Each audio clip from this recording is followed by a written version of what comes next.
Bueno, hoy vamos a empezar la clase 7.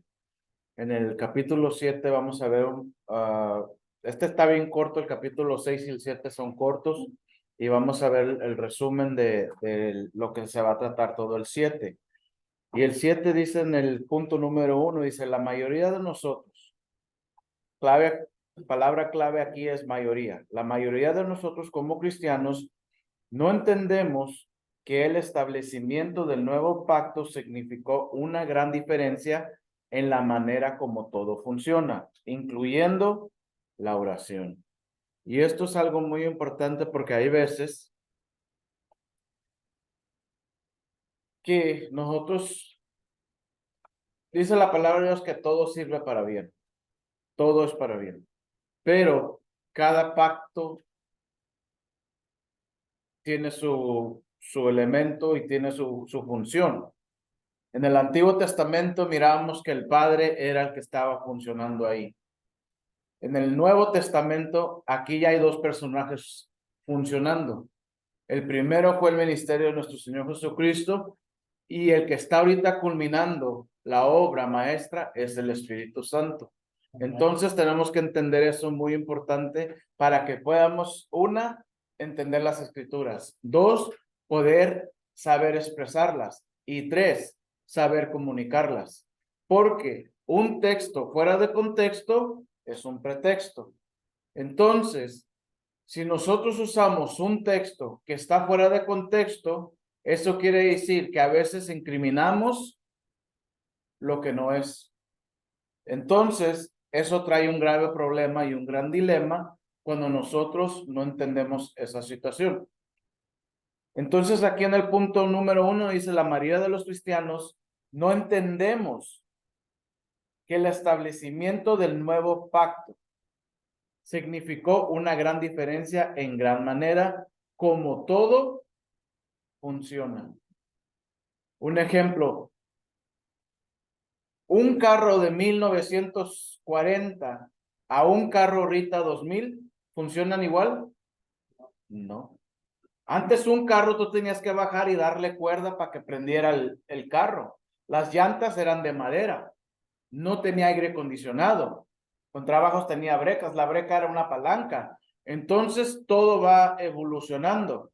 El cristiano también va evolucionando a través de la enseñanza del Espíritu Santo. Pero si nosotros no somos receptivos a lo que el Espíritu Santo nos quiere enseñar, es imposible que haya madurez y crecimiento en nosotros. Es por eso que los pactos son importantes. Y aquí vamos a ver algunos puntos de esos pactos. El punto número A dice, Abraham pudo rogarle y suplicarle a Dios en Génesis 18, 23, 25, porque era que un pacto diferente. Jesucristo todavía no había hecho expiación por nuestros pecados. Entonces, si los pactos no fueran diferentes, ahorita el Señor nos habla a través de su Espíritu Santo, ya no se manifiesta a nosotros como lo hacía en el Antiguo Testamento, sino que lo hace de una forma muy diferente. En el punto número B dice, el Señor estaba enojado con el pecado del Antiguo Testamento, por lo tanto, estaba bien que Abraham orara como lo hizo. Esas las funciones diferentes. En el C, dice, en la época de Sodoma y Gomorra, la ira del Señor sobre el pecado todavía no había sido apaciguada. Esa es otra cosa que tenemos que entender. Ahora, nosotros estamos en el nuevo pacto y la ira de Dios por el pecado ha sido ¿qué? Apaciguada. Entonces aquí entendemos que en el Antiguo Testamento la ira de Dios todavía no había sido apaciguada, pero en el Nuevo Testamento, porque Jesucristo murió en la cruz del Calvario por cada uno de nosotros. ¿Por qué digo por cada uno de nosotros? Cuando digo por cada uno de nosotros, no nomás estoy diciendo los que estamos en la iglesia. Él dice que Él ya murió por todos. Entonces, esa palabra todos significa a los que quieren entrar en su pacto, a los que quieren entrar en su gracia y su misericordia. Ese es el nuevo pacto. El que no lo quiera aceptar no significa que la salvación no está disponible, Significa que ahí hubo un rechazo. En el punto número 2, dice tanto Abraham como Moisés en Éxodo 32, 9, 14, actuaron como mediadores. Ahora dice la palabra en el Nuevo Testamento, ¿quién es nuestro mediador ante Dios? Cristo. Cristo es el que está mediando con nosotros. El punto número A dice, los mediadores se colocan y tratan de hacer la paz entre dos partes contrarias que están enojadas o sintían una disputa entre sí. Entonces, dice que Cristo está como mediador, pero si lo miramos a nivel iglesia, los líderes, los pastores son los que están como mediadores en el rebaño. Y esto es algo muy importante. Para que tú puedas hacer parte de un rebaño y podamos ser pastoreados, ¿qué tenemos que hacer? Una, integrarnos a ese rebaño. Porque si no nos integramos a ese rebaño, es imposible que podamos salir pastoreados. Entonces, a veces nosotros le echamos la culpa al pastor, a los líderes, y no es eso. Es porque uno mismo no se quiere integrar al rebaño. Es como en un equipo de ventas, en un equipo de fútbol, en un equipo de béisbol, en un equipo de música, en un equipo de alabanza, en cualquier equipo que tú estés, hasta en un equipo de trabajo, en tu área. Si tú no te esfuerzas para integrarte a ese equipo, no vas a poder sobresalir. Y vas a mirar que los otros están avanzando, pero tú no. Entonces, eso es importante porque esto es lo que estaba pasando aquí. En Sodoma y Gomorra, cuando Abraham empezó a interceder por ellos, ¿qué es lo que tenían que hacer ellos? Integrarse al rebaño de Lot. Pero como no lo hicieron, fueron destruidos. ¿Verdad? No era porque Dios los quería destruir. Era porque no tomaron esa voluntad, ese dicho de decir, ¿sabes qué? Yo me quiero entregar a este rebaño. En el B dice, tanto Abraham como Moisés regatearon con Dios para que no destruyera a la gente. En el C, Moisés llegó hasta el punto de decirle a Dios que se arrepintiera y él lo hizo. Eso es muy importante. Porque hay veces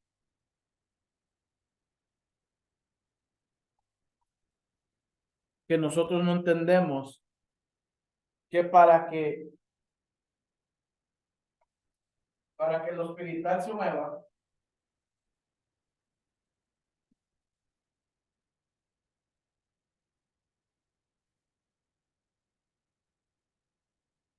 se mueva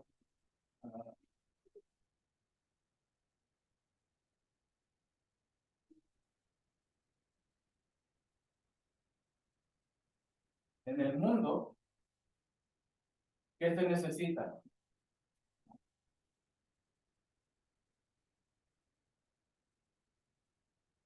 Para que lo espiritual se llegue a mover aquí en el mundo, ¿qué se necesita?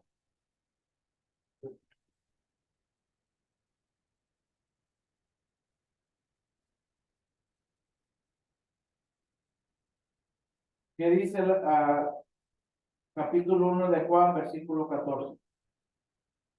Si alguien me lo puede buscar, por favor.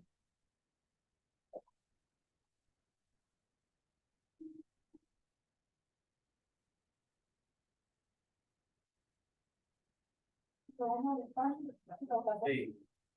Y aquel verbo fue hecho carne y habitó entre nosotros. Y vimos su gloria, gloria como del unigénito del Padre. Ok. Entonces, ¿qué se necesita? Ver su gloria. Y lleno de Dice ahí, vamos a leer otra vez. El verbo, y aquel verbo fue hecho carne. entonces, ¿qué se necesita? Ser carne. Ser carne. Lo espiritual siempre va a buscar la carne. La carne nunca va a buscar lo espiritual. Para que lo espiritual se mueva en el mundo, tiene que haber carne o cuerpo. No importa si es del lado de las tinieblas o el lado de luz. Satanás no se puede mover si un cuerpo no está presente. Dios no se puede mover si un cuerpo no está presente. Por eso dice ahí que el verbo se hizo carne. ¿Quién es el verbo? Jesús. Se hizo carne.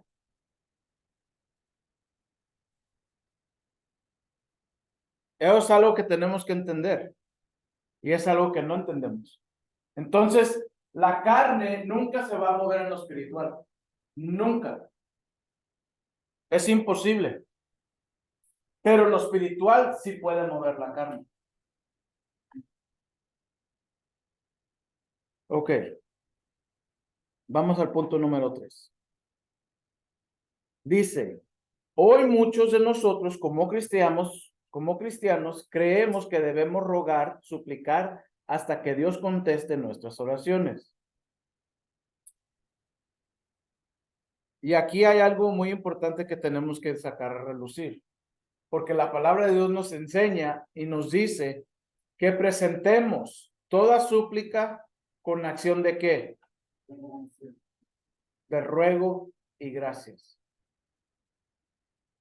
Pero ese ruego que que menciona Pablo, no es de que Padre te pido, no. Es un ruego que sale de adentro de nuestro corazón. Por eso dice la palabra de Dios, que Él va a darnos las peticiones de nuestro corazón.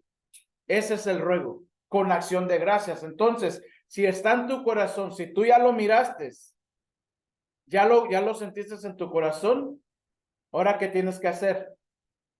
Dar gracias. Gracias, Señor, porque lo que está en mi corazón, lo que yo ya miré en visión, tú me lo vas a dar.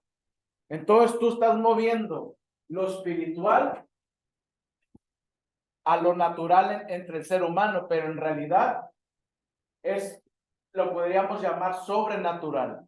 Pero para Dios es que natural.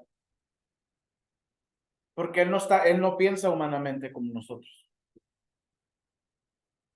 Y es por eso que Abraham y Moisés intercedían por los pueblos. Y todavía Moisés se atreve a decirle, ¿a poco vas a dejar que el faraón diga que para eso sacaste a este pueblo, para matarlo y tenerlo aquí muerto? Y dijo el Señor, no lo voy a hacer. Abraham todavía dijo, si hubiera 50, no lo destruyo. Hasta que el Señor dijo, si hubiera uno, no lo destruyo. Fíjense en el diálogo que tenían. No estaban hablando con cualquier persona, estaban hablando con Dios, creador del cielo, de la tierra y todo el universo. Y ahí Moisés, hermano, en el contexto le estaba diciendo que ni con su pueblo iba a calmar la ira y que amaba al pueblo. Por eso le dije que va a pensar Faraón. Y Dios dijo, yo los puedo destruir y hacer un pueblo nuevo de ti. Fíjense, un pueblo nuevo de... Entonces, ¿qué ocupaba Dios? El cuerpo. Para que Israel saliera, ¿qué le prometió a Abraham? Que iba a ser una descendencia de él. Dios mismo ocupaba un cuerpo.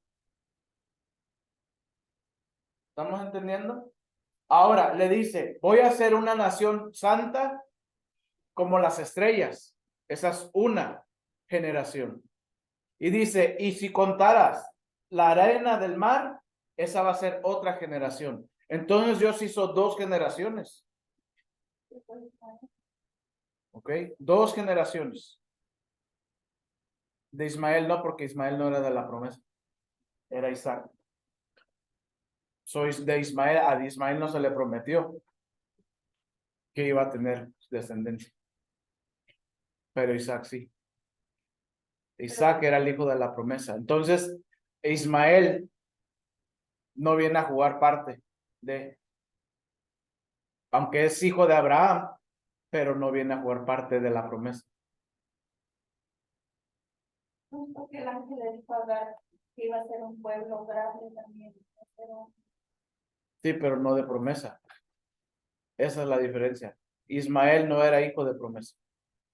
Aunque iban a ser un pueblo terrenal, puede ser, pero no de la promesa. Y eso es importante. Porque Ismael fue bendecido. No, no fue bendecido. Esa es la diferencia. Y es por eso que digo, a veces vivimos en un mundo de orfandad y no de abundancia. Porque el huérfano, ¿quién fue? Si ponemos en contexto esto, Ismael. Aunque tenía padre, pero venía de una criada, o sea, fue desechado. Vivió como qué, como huérfano, porque ni el mismo Abraham, teniendo lo que tenía, ¿qué le dio? Una bolsa de pan y un cántaro. Y a Isaac no le tocó así. Y aquí también podemos ver el contraste en el Nuevo Testamento, donde miramos al hijo pródigo y al que se quedó en casa. ¿Quién era el que estaba más perdido y más pródigo? ¿El que se fue o el que se quedó? El que se quedó en casa. El que se sentía perdido era el que se quedó. Era el que estaba más perdido y más pródigo. O sea, ahí es donde podemos mirar las diferencias. Ok, vamos aquí a lo mismo.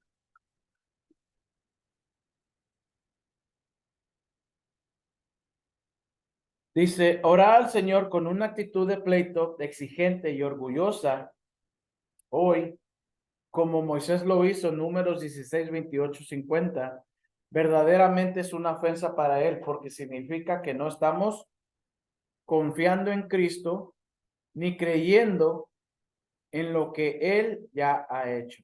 Ahora, ¿hay recompensa en confiar? ¿Cómo podemos estar seguros de eso?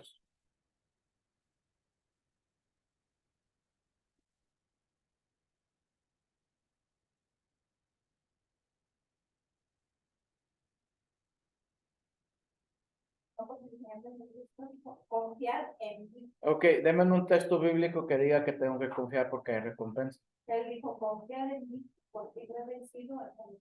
Pero eso no me dice que hay una recompensa. Me dice que Él ya venció al mundo, pero no que hay recompensa.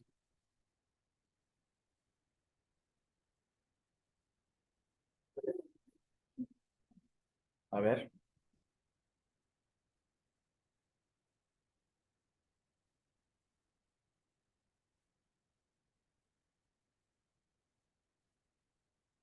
Hebreos 10:35, ¿qué dice?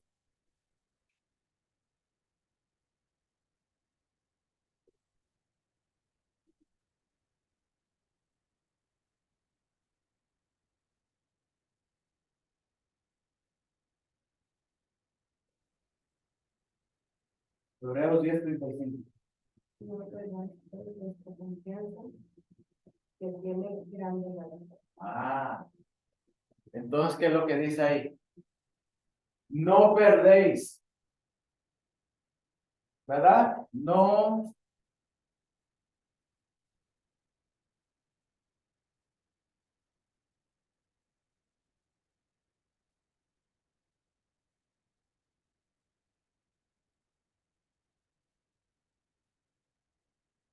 perdéis vuestra confianza porque ¿qué?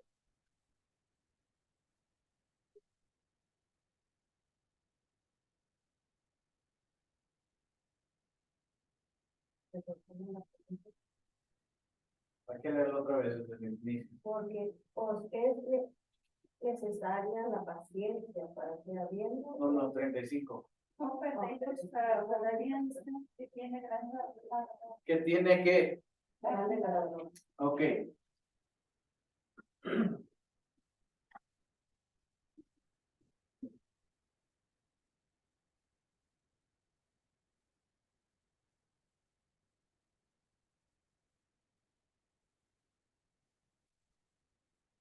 Tiene grande galardón. Pero si yo pierdo la confianza, pues ya perdió el galardón, ¿verdad? Entonces es importante que no perdamos esa confianza, aunque no lo podamos ver ahorita en lo natural. Porque ahí es donde se pierde este. Y dice grande galardón. Entonces no dice cualquier galardón, dice grande galardón. Entonces, la confianza es importante. Tenerla en Dios. Pero para que tú puedas tener confianza en Dios, tú tienes que ser un hijo seguro de que tienes un padre que va a cumplir no tus deseos, sino tus necesidades. Porque hay veces que los hijos tienen deseos y no se les cumple. Pero su necesidad, sí, como sus zapatos, sus cosas que necesitan. Ya cuando piden algo exageradamente, hay veces que uno se los da, pero hay veces que uno dice, no, no lo voy a hacer. ¿Sí o no? Entonces Dios es así. Dios nos va a conceder los deseos de nuestro corazón, pero pero dice ahí, no tenéis porque no pidéis. Bien. Entonces ahí es donde estamos flaqueando, porque ya perdemos esta confianza, perdemos el galardón. Y por eso dice, sigue diciendo, si lee el 36, ¿qué dice? Porque vos es necesario la paciencia. Hay que parar aquí. Porque ¿qué es? La paciencia. Entonces uno quiere que la promesa, el galardón, llegue instantáneamente como el microwave. Y dice ahí que no, que tenemos que esperar con paciencia. ¿Y qué es lo que puede traerte paciencia? Confianza. Cuando tú tienes confianza, tienes tu seguridad que tarde o temprano va a llegar tu galardón. Entonces eso es muy importante. En el B dice, gran parte de lo que se enseña sobre la oración y la intercesión hoy es una manera totalmente equivocada de orar que los creyentes del Nuevo Testamento no deben adoptar. Lamentablemente, nosotros somos muy adoptables. Fíjense lo que pasó en el COVID. Pasó el COVID, andábamos bien a gusto con las máscaras, hasta las adornábamos, les poníamos, o sea, como que si era algo ¿cómo se dice? De moda. Entonces el ser humano es muy adaptable a la situación o escenario. Y cuando uno se hace adoptable, ¿qué creen? Se vuelve uno conformista. Y dice, no, aquí estoy bien, así está bien, no pasa nada. Y la conformidad no te va a dejar nunca avanzar, ni tener visión, ni sobresalir. Es por eso que dice la palabra de Dios, llevar todo pensamiento cautivo a la obediencia de Cristo. ¿Por qué? Porque cuando en tu mente tú ya dices, pues yo estoy bien, no me falta nada. Aunque sabes que te falta todo, ¿a quién estás engañando? A sí mismo, a nadie más. Entonces, cuando llevas eso a la obediencia de Cristo, y el Señor, hey, no estás bien. Aliviánate. Tengo grandes galardones para ti, tú me estás diciendo que estás bien. Es por eso dice que tenemos que correr esta carrera con paciencia para poder ser galardonados. Ok. En el C dice, ya no tenemos que rogarle a Dios que se vuelva de su ira. Esos son los resúmenes de la lección 7. Ahora vamos al capítulo 7. Y vamos a leer aquí. Dice capítulo 7, arrepiéntete Dios, arrepiéntete. ¿No se abrió allá? Ok.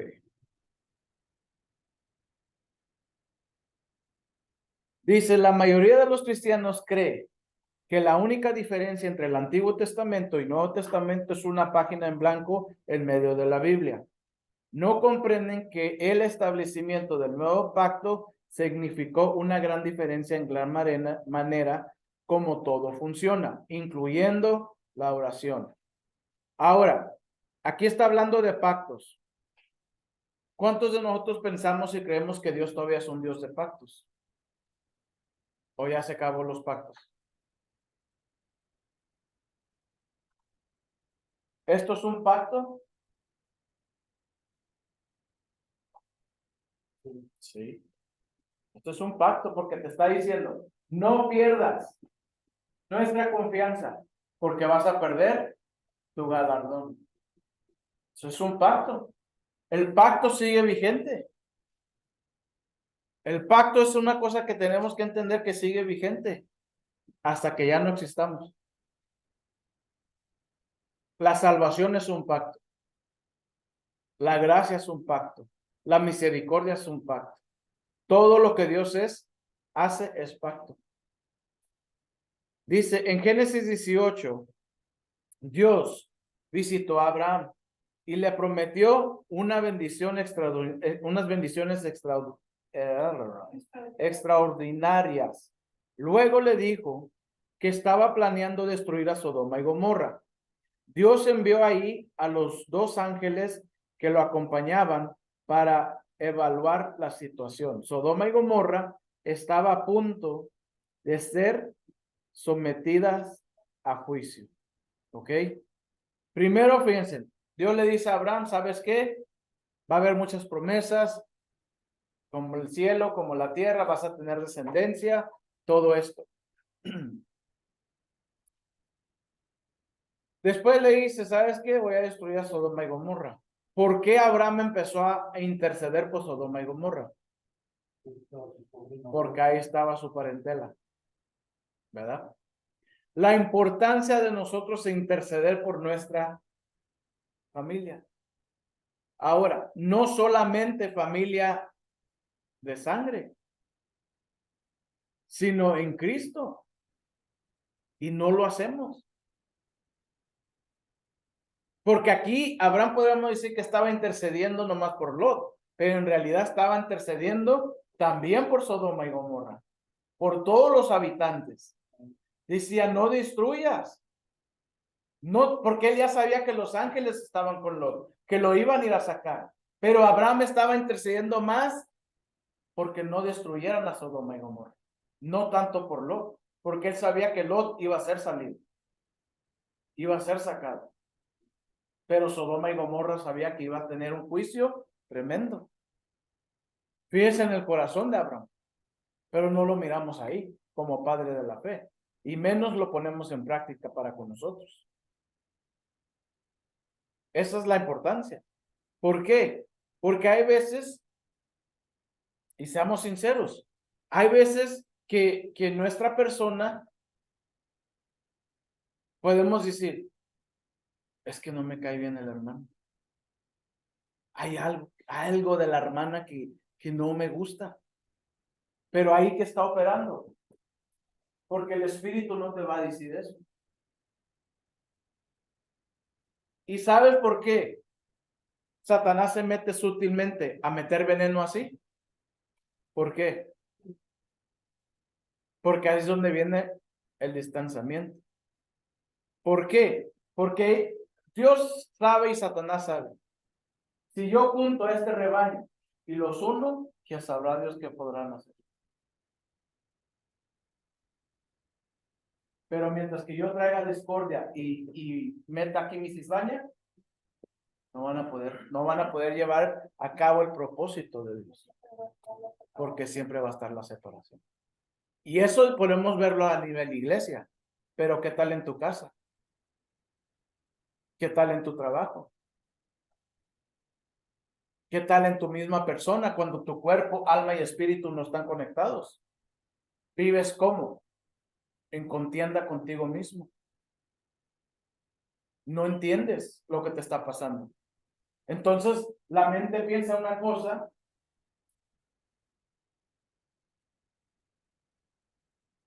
el espíritu te está diciendo otra, y la carne te dice otra. Aunque eres un solo cuerpo, pero tienes diferentes funciones. Y es por eso que hasta uno mismo vive disfuncional. Porque lo que te dice el espíritu, la mente no lo acepta. Y lo que la mente acepta, que es las emociones del alma, la carne lo resiente. o cuando tú te golpeas de cualquier forma o parte, la mente empieza a trabajar.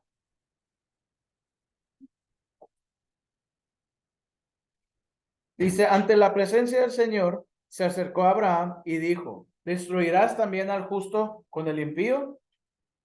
Quizás haya 50 justos dentro de la ciudad.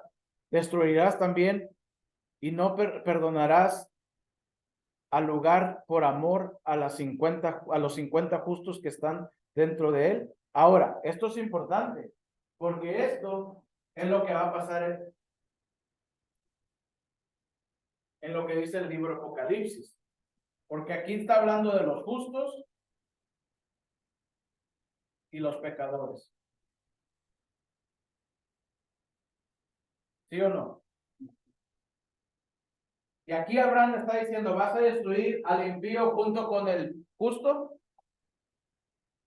Dios no puede destruir la tierra todavía hasta que la iglesia sea levantada. Cuando la iglesia sea levantada, cuando se oiga la última trompeta, cuando se oiga todo eso, es cuando la iglesia va a ser arrebatada y entonces sí, va a haber destrucción. Y eso va a estar tremendo. Y es lo mismo que aquí Abraham estaba intercediendo. ¿A poco vas a destruir al justo también con el otro? Aquí estaba diciendo, hay una diferencia.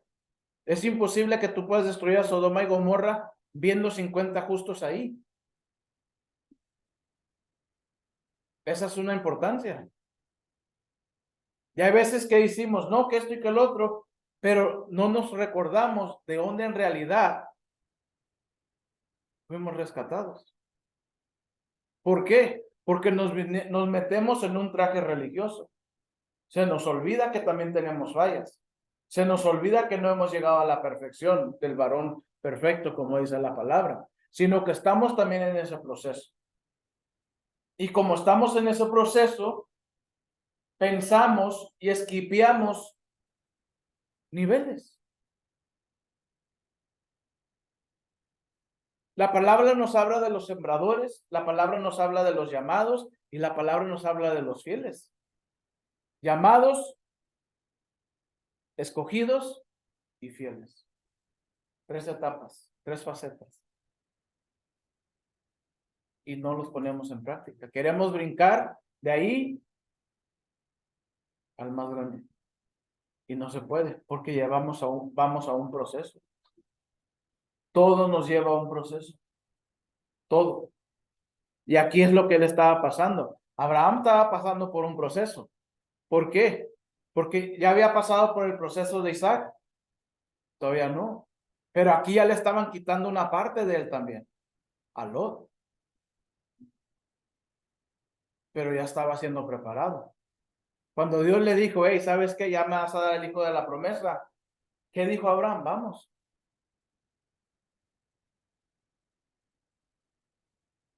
Entonces hay cosas que nosotros tenemos que prepararnos. Porque hay veces que nosotros queremos un llamado, queremos un ministerio que en realidad no es nuestro llamado.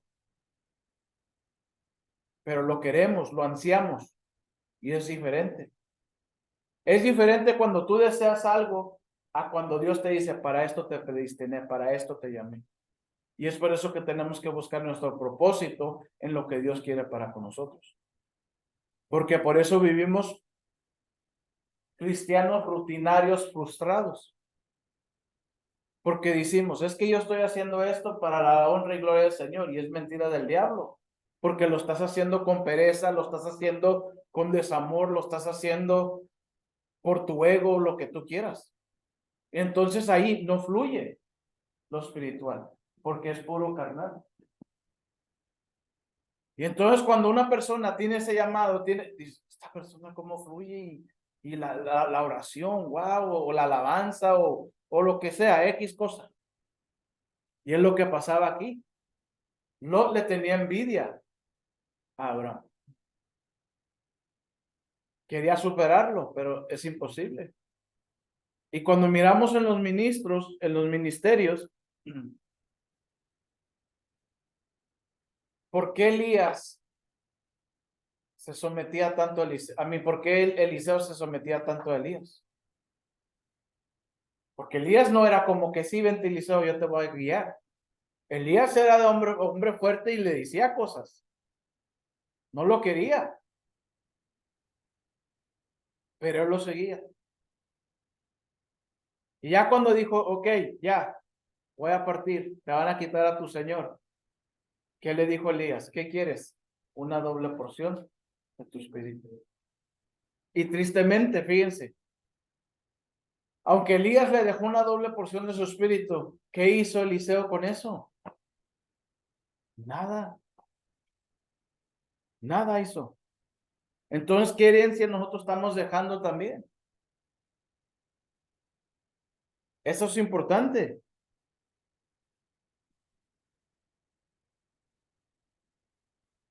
El 60. Ya casi terminamos. Dice, aunque Abraham cometió errores, fíjense aquí lo que dice aquí. Aunque Abraham cometió errores que Muy grave. muy graves, Dios le había dado su palabra y la cumplió. Ese es un pacto. Porque aunque nosotros cometamos errores graves, si nosotros no perdemos nuestra confianza en Él, vamos a ser galardonados. Porque esta es su palabra contra la de nosotros. El sacrificio de Cristo contra nuestras obras, actitudes. Esa es la diferencia. Y dice, Abraham fue muy valiente para hablarle a Dios de esta manera. No puedes hacerlo mejor, no puedes ser más íntegro, realmente harías algo tan malo, no sería correcto. Definitivamente para nosotros esto no es una manera correcta de orar. Porque todo fue consumado en perfección en Cristo Jesús.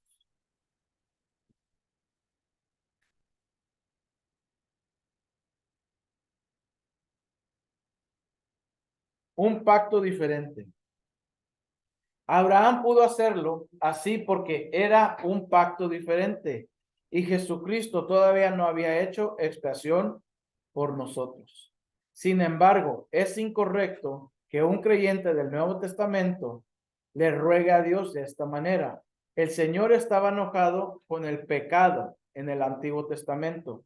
Por lo tanto, estaba bien que Abraham hiciera esto, pero tomar hoy este ejemplo del Antiguo Testamento para nosotros y decir, Dios, ¿estás enojado? Si nuestra nación no se arrepiente, Él nos va a juzgar. Simplemente no es correcto. Si Él juzgó a Sodoma y Gomorra, pero no, Dios no Dios no va a hacer lo mismo hoy. ¿Y cuántos de nosotros decimos, Dios te va a castigar? Dios te va a castigar. No fuiste a la iglesia, te perdiste la bendición, por eso te va a ir mal. What? Eso está tremendo. Porque dice la palabra que tenemos que declarar palabra de vida al hermano en Cristo. Aún siendo mejor. No te vas a ir mal porque no viniste a la iglesia. Al contrario, te bendigo donde quiera que estés. Que la gracia y favor y misericordia vaya contigo. Pero no lo hacemos así, no lo vemos así. Y decimos que Dios nos va a castigar. Ay, Señor. Creo que ya hablé mucho. Dice, pero tomar hoy este ejemplo del Antiguo Testamento para nosotros decir, Dios está enojado, si nuestra nación no se arrepiente, Él nos va a juzgar. Muchas personas han declarado que los ataques terroristas del 11 de septiembre de 2001 son el juicio de Dios sobre América. Por los muchos pecados de la nación, Dios no está dando una advertencia. Dios nos está dando una advertencia. Si no nos arrepentimos, entonces Él va a hacer cosas terribles por todos lados. No, Él no va a hacer eso. En la época de Sodoma y Gomorra, la ira del Señor sobre el pecado todavía no había sido apaciguada. Por lo tanto, Él los juzgó y hizo otras cosas similares en el Antiguo Testamento. Sin embargo, nosotros estamos en el nuevo pacto y la ira de Dios por el pecado ha sido apaciguada. Y aquí podemos ver otra cosa. Voy a tener un pizarrón así como toda esta pared. Pero no tengo. So,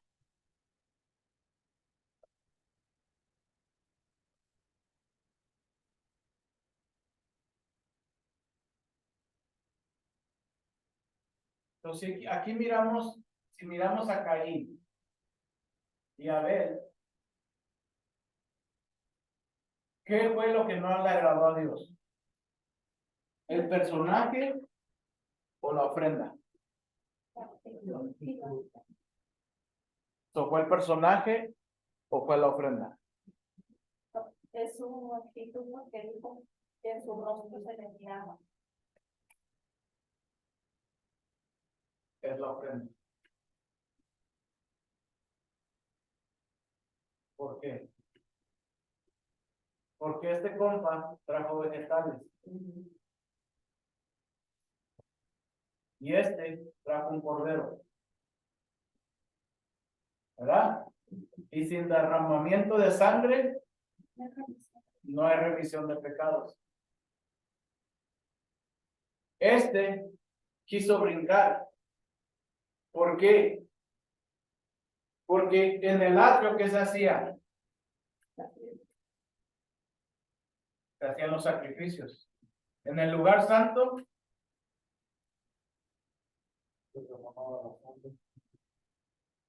en el lugar santo eran los vegetales. Y en el lugar santísimo,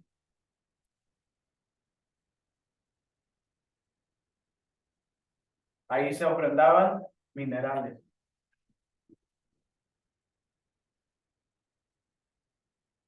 Esa es la diferencia.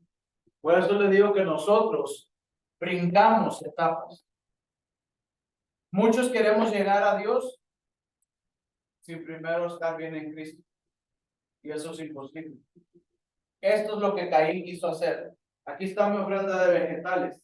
La actitud no era la correcta porque ocupaba el cordero, ocupaba a Cristo. El cordero significa Cristo. Y muchos nos presentamos ante Dios sin vernos en Cristo. Entonces esquipeamos las cosas. Y no podemos fluir. Pero lo que es que nosotros estamos en Cristo. Ahí es donde estamos, en Cristo. Si usted lee el Antiguo Testamento, las cartas paulinas, en Cristo, todo lo puedo en Cristo que me fortalece. Y mi Dios suplirá, las gloriosas riquezas que tenemos en Cristo, en Cristo, en Cristo. Porque si me presento yo como Caín, guess what? No voy a recibir absolutamente nada. Aunque yo tenga toda la fe del mundo, si no es por su gracia, no voy a recibir nada. Por eso dice la palabra de Dios, gracia sobre gracia. Amén. ¿Estamos entendiendo? O ya estamos más perdidos que el chavo del 8 en el barril.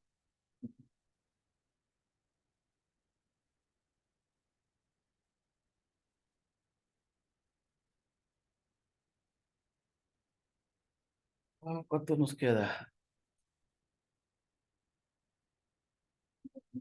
2 minutos. Bueno, yo creo que ya no va a empezar esto. Esto lo voy a dejar para la semana que viene.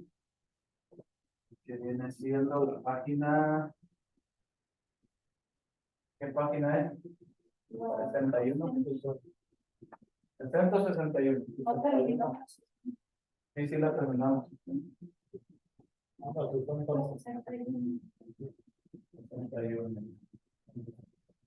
¿Cuál es el encabezado de ahí? Señor, vuélvete del ardor de tu ira